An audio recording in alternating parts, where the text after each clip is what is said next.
अपनी बारे हम देश की बात करते हैं, देश की एकता की बात करते हैं, हमें अंधभक्त कहा जाता है भाइयों।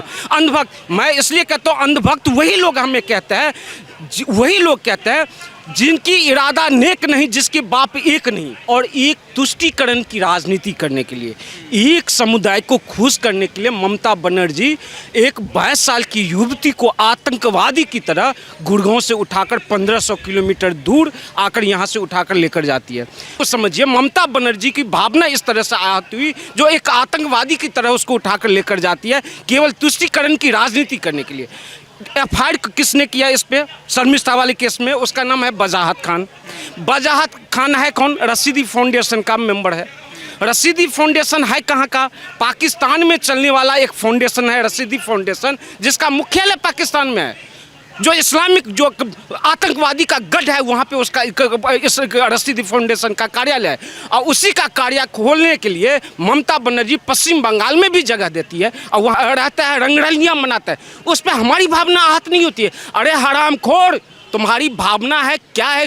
ये शीशे की टुकड़ा है जो तुम्हारी चकनाचूर हो जाता है। हमारी भावना आहत नहीं होती है जब तुम अभद्र टिप्पणी करते हो, और तो तुम्हारी धर्म के बारे में एक छोटी सी टिप्पणी क्या कर दी, तुम्हारी भावना आहत हुई। क्या नाम है आपका? रमेश झा।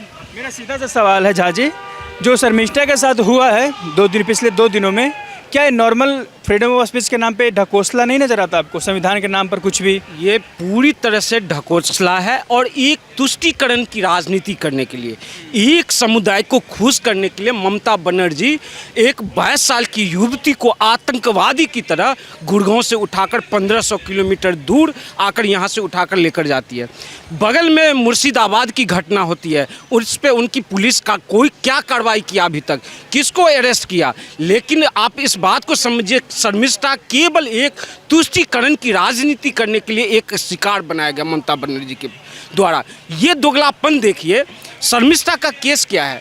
छोड़िए ये क्या कहते हैं, ये फ्रीडम ऑफ स्पीच या इन्होंने क्या कहा, उन्होंने किसकी भावना आहत हुई नहीं हुई उससे कोई मतलब, केवल भावना आहत हुई ममता बनर्जी की। इस बात को समझिए, ममता बनर्जी की भावना इस तरह से आहत हुई जो एक आतंकवादी की तरह उसको उठाकर लेकर जाती है केवल तुष्टीकरण की राजनीति करने के लिए। एफआईआर किसने किया इस पे शर्मिष्ठा वाले केस में? उसका नाम है वजाहत खान। वजाहत खान है कौन? रशीदी फाउंडेशन का मेंबर है। रशीदी फाउंडेशन है कहाँ का? पाकिस्तान में चलने वाला एक फाउंडेशन है रशीदी फाउंडेशन, जिसका मुख्यालय पाकिस्तान में है। जो इस्लामिक जो आतंकवादी का गढ़ है वहाँ पे उसका इस रशीदी फाउंडेशन का कार्यालय है, और उसी का कार्य खोलने के लिए ममता बनर्जी पश्चिम बंगाल में भी जगह देती है और वहाँ पे खोला जाता है। वही वजाहत खान जो हमारे हिंदू देवी देवताओं पे अभद्र टिप्पणी करता था, वहाँ पे उनको ये भगवान श्री कृष्ण को कहता था माखन चोर। उसके बाद कहता है जो कई गोपियों के साथ रहता है, रंगरलियाँ मनाता है, उस पर हमारी भावना आहत नहीं होती है। अरे हरामखोर, तुम्हारी भावना है क्या है?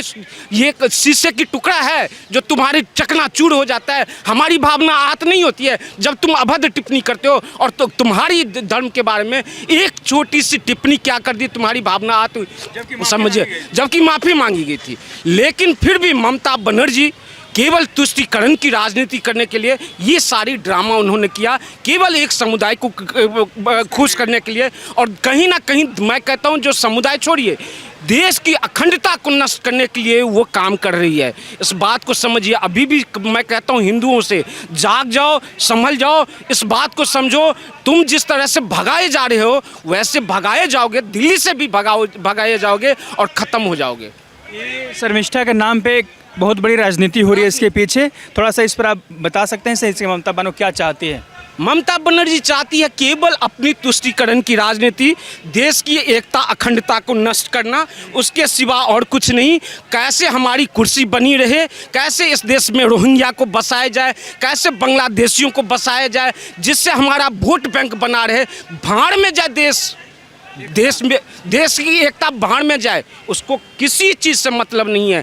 देश की एकता, अखंडता, देश की संप्रभुता भाड़ में जाए, उसको किसी चीज़ से मतलब नहीं, केवल कुर्सी से मतलब है। चाहे वो रोहिंग्या को बसाकर अपना वोट बैंक बनाए, रोहिंग्या उसका वोटर बन जाए, केवल उससे सत्ता चाहिए, उसके अलावे और कुछ नहीं चाहिए। तो कुछ लोग ये भी बोल रहे हैं कि ये जानबूझ के करती है, क्योंकि उत्तर प्रदेश में मुसलमानों के साथ टारगेट होता है, तो बंगाल में वो हिंदुओं को टारगेट करती है। देखिए, अब एक चीज़ बताइए, उत्तर प्रदेश में किस मुसलमान के साथ को टारगेट किया गया? गुजर चल जाता है मुस्लिमों पर। अगर आप कहीं भी अतिक्रमण करके बैठे होंगे तो आप पे बुलडोजर चलेगी। आप किसी दूसरे की संपत्ति या सरकारी संपत्ति पे कब्जा नहीं कर सकते, वहाँ से हटाया जाएगा। और एक चीज़ बताइए, जब हम देश की बात करते हैं, देश की एकता की बात करते हैं, हमें अंधभक्त कहा जाता है भाइयों। अंधभक्त मैं इसलिए कहता हूँ, अंधभक्त वही लोग हमें कहते हैं, वही लोग कहते हैं जिनकी इरादा नेक नहीं, जिसके बाप एक नहीं, वो लोग हमें कहते हैं अंधभक्त, वही लोग कहते हैं। एक सवाल और बनता है मेरा कि वहाँ हिंदुओं का टारगेट करती है, FIR करवाती है, और यहाँ बुलडोजर चलवाते हैं, तो दोनों में अंतर क्या हुआ? बंगाल और उत्तर प्रदेश में थोड़ा एक दो अंतर बताइए। देखिए, कौन सही कर रहा है और कौन गलत कर रहा है? योगी आदित्यनाथ सही कर रहे हैं। जहाँ बुलडोजर जो अतिक्रमण है उस पर बुलडोजर चलाए जा रहे हैं। अब अगर वहाँ पे अतीक अहमद के जैसे व्यक्ति को अगर सज़ा मिलती है, तो वहाँ भी हिंदुओं को भी सज़ा मिलती है। जो गलत करता है, सज़ा सबको बराबर मिलती है। लेकिन ये तुष्टीकरण की राजनीति अभी इस देश में नहीं चलेगा। मैं आपकी चैनल के माध्यम से कहता हूँ, इन दोगले हिंदुओं से जो जाग जाओ, संभल जाओ, नहीं तो तुम्हारी नस्ल खत्म कर दी जाएगी इस तरह की राजनीति में है। और फिर भी जाग जाओ करते रहते हैं। ये आज से नहीं कर रहे हैं आप लोग। 47 में तो मेजोरिटी में थे, अभी भी मेजोरिटी में है, मुगलों के समय मेजोरिटी में थे, अंग्रेजों के समय भी मेजोरिटी में थे। ये हमेशा होता आ रहा है, तो कैसे ठीक होगा? एक चीज़ आपको मैं बता दूं, ये अभिव्यक्ति की आज़ादी की जो बात है, ये परिभाषित ही शुरुआत से गलत किया गया। कैसे? महात्मा गांधी ने किया इस देश में। एक किताब लिखी गई थी मुस्लिमों के द्वारा, कृष्ण तेरी गीता जलानी पड़ेगी, जिस पे हिंदुओं की भावना आहत हुई, उसने विरोध किया। गांधी जी कहते हैं जो इससे अभिव्यक्ति की आज़ादी है वहाँ पे। उसके बाद रंगीला रसूल लिखा जाता है यहाँ पे। अच्छा, अभिव्यक्ति की आज़ादी है तो हम भी एक किताब लिखते हैं, रंगीला रसूल लिखा गया। उस पे गांधी जी बयान देते हैं, जो बाद में किसी प्रशासन के द्वारा उसे सज़ा दिया जाए, पहले तो किसी मुसलमान के द्वारा उसे सज़ा मिलनी चाहिए। और जानते हैं, जिस रोज़ गांधी जी एक बात कहते हैं, तब उसके 3 रोज़ के बाद उसकी हत्या कर दी जाती है मुसलमानों की द्वारा। अब सोचिए किस तरह से साजिश किया गया। एक तरफ फ्रीडम ऑफ स्पीच कहते हैं, एक तरफ आप उनकी भावना आहत होती है, और आप कहते हैं जो इस तरह की बयान नहीं चलते। तो ये फ्रीडम ऑफ स्पीच, अभिव्यक्ति की आज़ादी, ये परिभाषा ही गलत किया गया। हिंदुओं के लिए ही क्यों है? वही चीज़ करो ना। और आप देश में जब कभी कोई घटना घटती है, 4 तरह के मुसलमान खड़े हो जाते हैं, जानते? एक गोली चला देता है, और गोली चलने के बाद एक समुदाय खड़ा होता है मुसलमान से, जो केवल दिखाने के लिए, ड्रामा करने के लिए मोमबत्ती जला देता है। उसके बाद तीसरा जो कहता है ये जो आतंकवादी का कोई धर्म नहीं होता है।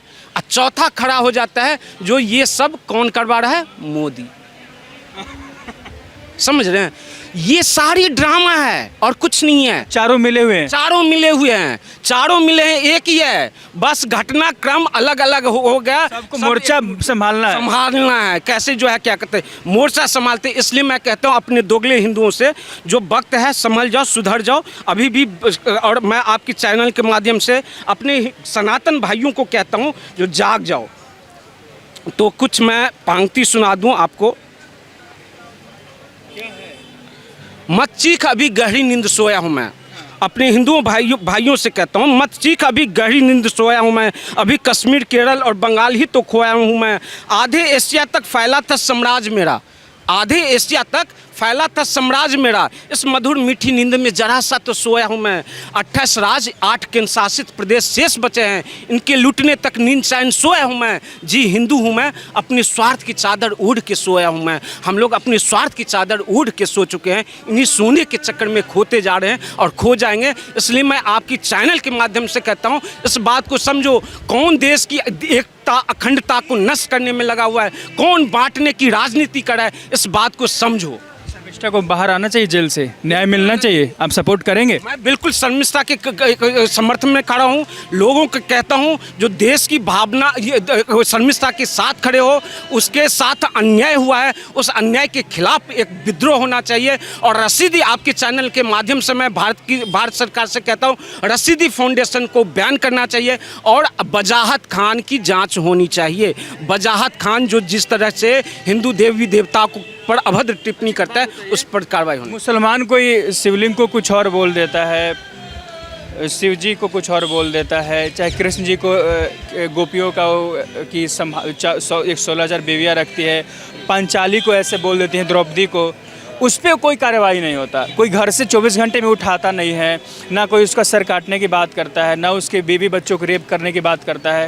ये सिर्फ एक ही धर्म के खिलाफ होता है। मैं यही ममता बनर्जी, हम जानते हैं हमारे गांव में जब हम लोग, अंधेरा लाइट नहीं थी साहब, तो बाहर जब निकलते थे ना, तो मम्मी कहती थी जो बेटा बाहर मत जाओ, चुड़ैल होती है और सफ़ेद साड़ी पहन के रहती है। ममता बनर्जी भी चुड़ैल है, वो भी सफ़ेद साड़ी पहन के रहती है। दूसरी बात, मैं उसकी दोगलापंथी मैं बताऊं, उसी की एक सांसद है, नाम ले सकते हैं? नाम अभी ख्याल नहीं, अगर आपको याद हो तो बता दें। हाँ, वो सांसद जो शिव जी पे अभद्र टिप्पणी करती है और अभी तक उसका ट्वीट है, डिलीट नहीं किया उसने। वही चीज़ कर रहा हूँ, जो अभी तक उसका ट्वीट उसने डिलीट नहीं किया, उसी की पार्टी टीएमसी की सांसद है जो हमारी शिवलिंग पे अभद्र टिप्पणी करती है। उसके साथ क्यों नहीं हुआ? ये जब बिल्कुल होना चाहिए। हमारी भावना नहीं है, हमारी भावना आहत नहीं हुई है जब उसने इस तरह की अभद्र टिप्पणी करती है शिवलिंग पे, तो उसके साथ कार्रवाई क्यों नहीं किया तुमने? लेकिन एक लड़की 22 साल की युवती, उसे आतंकवादी की तरह 1500 किलोमीटर आकर बिना लोकल पुलिस को सूचना दिए वहाँ से उठाकर लेकर चली जाती हो, तो ये दोगलापंथी है या नहीं है? चुनाव के लिए किया जा रहा है, चुनाव के लिए किया जा रहा है, केवल अपनी धर्म विशेष को खुश करने के लिए, टारगेट करने के लिए, एक केवल धर्म विशेष की तुष्टीकरण की राजनीति करने के लिए केवल उसे शिकार बनाया गया और कुछ नहीं।